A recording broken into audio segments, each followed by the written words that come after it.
I've been wanting to make this video for a long time, what feels like a super long time, since the beginning of June, and I've lacked the confidence to talk about this, but I wanted to talk about why I support Black Lives Matter. A couple reasons have been the trolls have been alive and active and well in the comment section of my protest video. At least over 100 comments by now, and only 200 views. So that's a lot of comments. Also, I've been having some technical difficulties, so I've wanted to cut things, and I'm just going to do it without cutting after listening to Big Magic by Liz Gilbert yesterday. Has given me and restored some of my confidence in just making videos and kind of putting things out there for them to be judged by other people, and their judgment of me is not my opinion. Sorry, their judgment of me is not, it's not my business.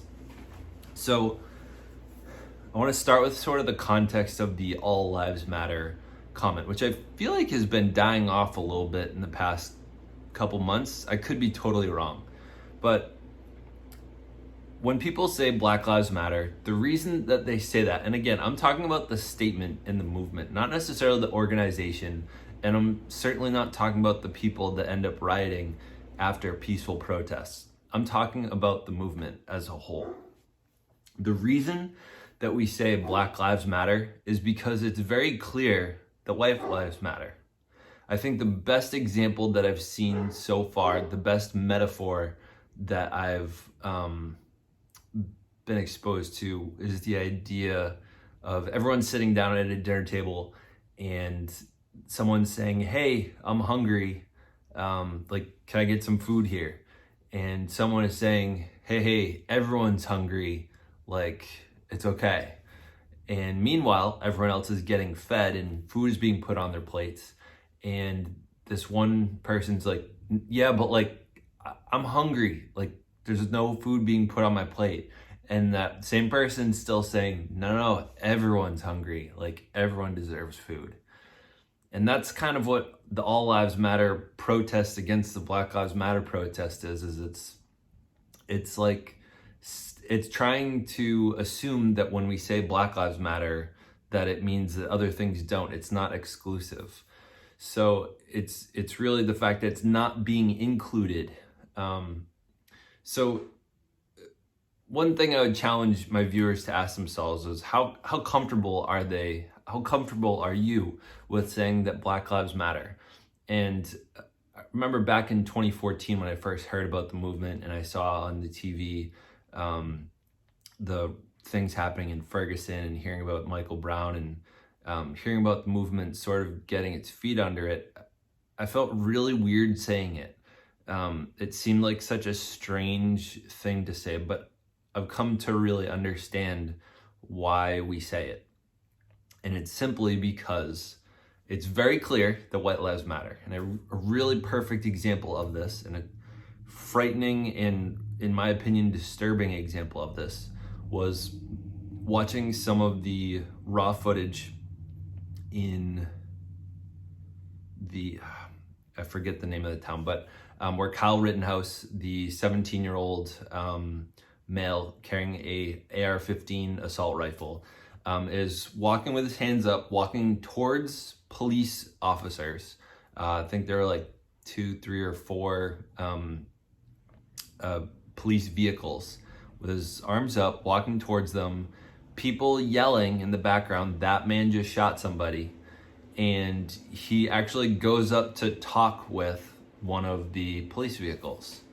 And then the very opposite treatment, like, as he was going towards the vehicles, I thought to myself, oh, like, he'll probably drop down to his knees. A bunch of cops are gonna pull their guns out and point them at him and say, "Put your hands up where we can see them. Lie down." And then they're gonna go cuff him. Like, I figured that's what ought to happen, right?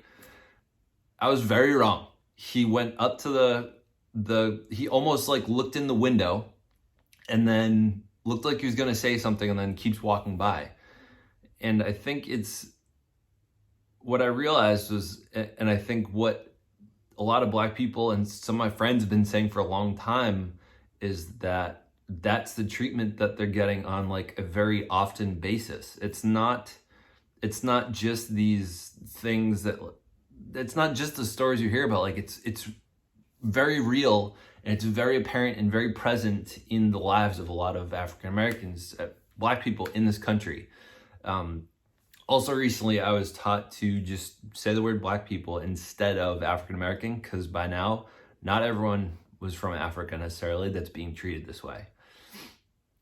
So I support Black Lives Matter and the idea and the movement because it's clear, very clear now, that we're being treated differently than Black people are. White people are being treated differently than Black people are. And I recognize if I were put in that same situation, like I bet I could walk around with an assault rifle towards an officer and they are not going to react the same way as if I have Black skin. That seems like a very real reality to me. I couldn't believe that boy was able to walk right by police officers and nothing happened. And he went back to his home state, and then he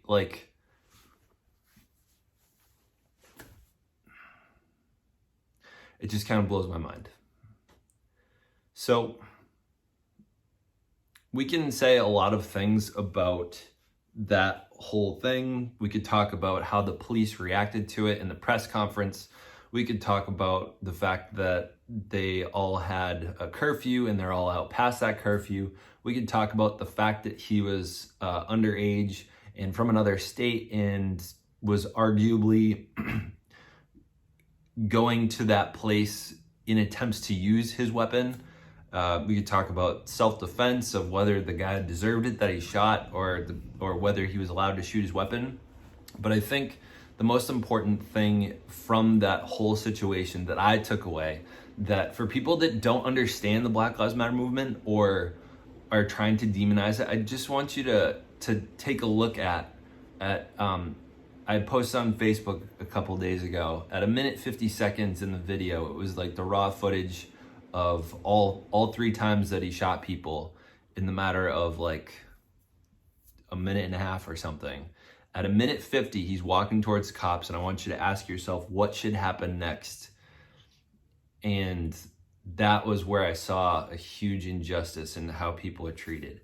And I feel like I don't even need to mention this, but I'll add this on top, is Jacob Blake. Shot 7 times in the back going into his car. Why was he shot 7 times? I just don't know how to eloquently talk about these things. I don't know how to not be emotional. I don't know how to censor or not censor myself or be correct about it. But there's just clearly injustices going on in our world, and we need to do something about it. I remember back in 2014, one of my friends, Eric, back when I really didn't understand like the issue that was going on, is he said, I had been hanging out with him. He's Dominican. He actually is in the Dominican Republic right now. He was leading, I believe, with like a megahorn or something, megahorn.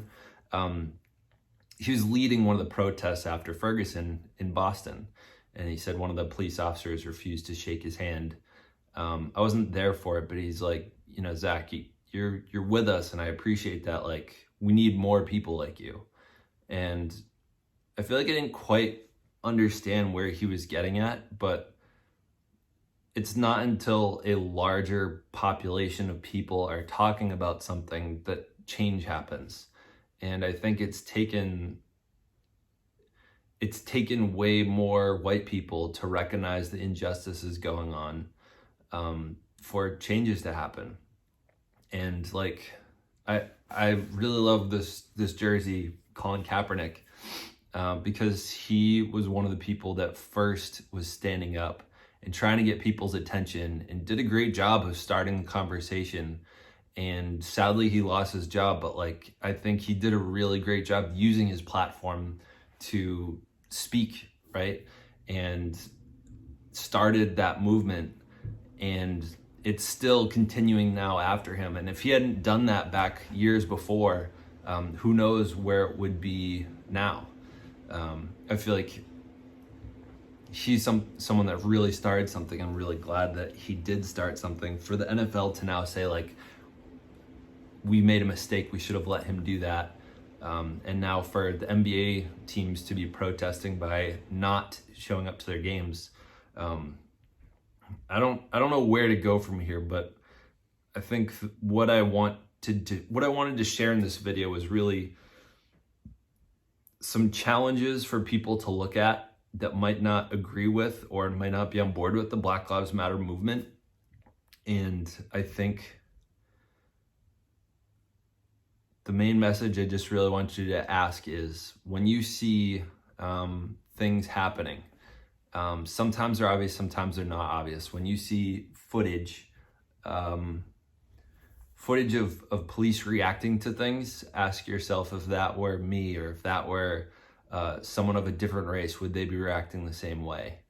And I often, not always, but often feel like it would likely be handled differently.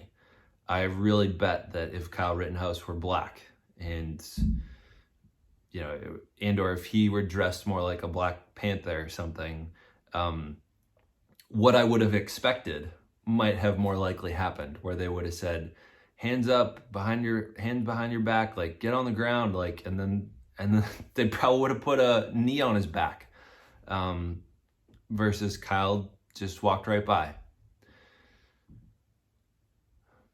I think I've said what I need to say here to feel like I've said what I've wanted to say. That was a bit redundant, whatever. No one's probably watching this far into the video anyway. If you like this, give it a like. If you dislike this, give it a dislike. Put in the comments, what didn't you like about it? I'm sure there will be plenty to say about this. Thank you for listening. Thank you for watching. Stay weird, humans.